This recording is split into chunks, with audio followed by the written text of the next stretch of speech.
Сәлеметсіздер ме, құрметті қазақстандықтар? Мінекей сайлау өтті. Сайлау демократиялық сайлау бола алды ма? Демократиялық сайлау бұл бәсекелі, мерзімді және өкілдік сайлау. Оның процесінде кең еркіндікке ие азаматтар билік құрылымдарына өздерінің өкілдерін балама негізде сайлайды. Халық өз таңдауын жасай алды ма? Әрине, біз таза дауыспен өткендерді қолдаймыз. Сайлау әділ өткен жоқ. Біз әділдікке әділетсіз жолдарды әшкерелеумен жете аламыз. Заңсыз әрекеттер әшкерелену керек. Не үшін?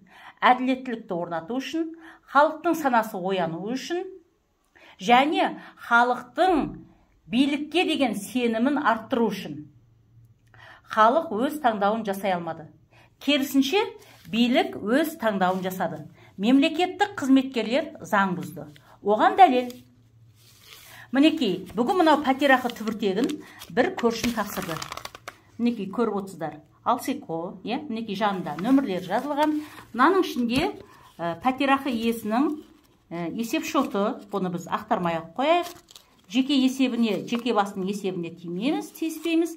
Және ары қарай өтейік. Мінекей, қараңыздар. Мына жерде, мына скрепкаменен Алсикодан келген түбіртекке нөмірі 3-ші бір мандаттық аумақтық сайлау округінен кандидат болған Ермұрат Бапи мырзаның жарнамасы мінекей ілініп, мінекей көріңіздер, бірге келген.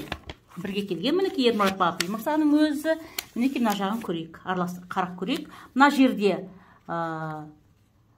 шарған баспа көрсетілген, одан бері қарай мінекей мекен жайы және мінекей таралымы 100 мың дана дейді. 100 мың дана. 100 мың дана. Айтыңыздаршы, қалай ойлайсыздар? Бұл дерек сайлау тәртібі ережесіне сай ма? Жоқ. Таңдауға бұйрық жасау адам құқына, еркін ойлауына қол сұғу. Сол себепті сайлау қайта өткізілсін.